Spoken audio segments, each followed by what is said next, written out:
Sumalang na ang budget ng Department of Migrant Workers para sa susunod na taon sa House Committee on Appropriations.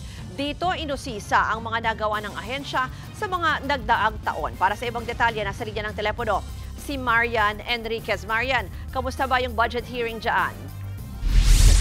Yes, Ruth, katatapos nga lang ng budget ng Department of Migrant Workers na sumala nga dito sa House of Appropriations Committee at lumabas na nasa 345 na illegal recruitment cases. Ang hawak nila ngayon mula sa higit 800 na nagreklamo. Ayon kay DMW Secretary Hans Kakdak, 12 na ang nakuha nilang conviction mula rito sa loob ng 1.5 taon. Ibinida rin ng DMW ang 29 na naipasara nilang illegal recruitment companies as of September 2025. Record high daw yan dahil kadalasan nasa 15 kada lang taon ang naipasasara nila. Samantala, base sa kanilang One Repatriation Command Center, higit 4,500 ang naresolve nila o 84% ng higit 5,400 na assistance request. Humihiling din ang DMW ng dagdag na budget para sa kanilang Action Fund, gayon din ang para sa OFW Lounge sa mga paliparan. Narito ang pahayag ni Nakakdak at Patricia Kaunan ng Overseas Workers Welfare Administration.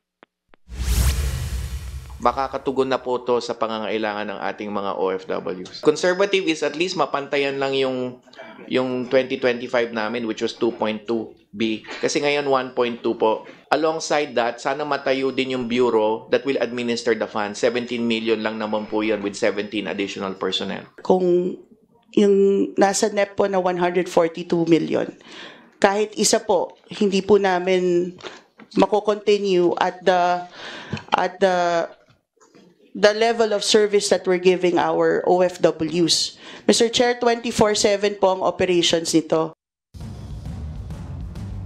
Pagkado alas 2:30 nga natapos o tinerminate yung deliberations ng budget ng Department of Migrant Workers at nakasunod dapat, inaasahan dapat susunod dito ay yung Office of the Vice President. Pero hanggang sa mga oras na ito, mag-aalas 3 na ng hapon, wala pa ni isang staff mula sa office ni Vice President Sara Duterte ang dumarating dito sa House Appropriations Panel.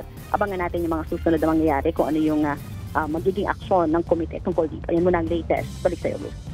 Yan po ang Express Report ni Marian Enriquez.